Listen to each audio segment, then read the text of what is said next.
ভাই আপনি কোনো টেনশন করেন না, এই দইয়ের কথা মাথায় আসলেই দেশের বুকি বগুড়ার নামটা ভাইসে ওঠে। বগুড়ার একটা দরিদ্র মানুষও তারা তাদের দই নিয়ে গর্ব করে। নাম কামাতে খুব বেশি কিছু লাগে না ভাই, শুধু জীবন যাপনটা একটু দেখে শুনে করতে হয়।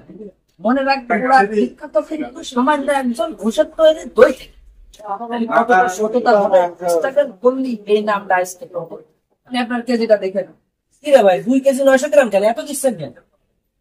ভাই 2 কেজি 900 গ্রাম তো দই না, এই যে মালসা আছে না সব মিলিয়ে ওজন দিয়া।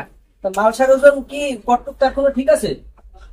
ভাই দাঁড়ান, এখানে এই যে 1600 গ্রাম দই আছে, আর এটা মালসাটা হচ্ছে দেখেন মালসার ওজন এই মালসার ভিতর কিছু আছে না? 1 কেজি। 1 কেজি।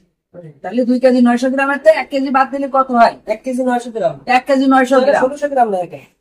1600 গ্রাম দই টাকা আপনি দিচ্ছেন, আর 300 গ্রাম বা 250 গ্রাম বেশি আছে।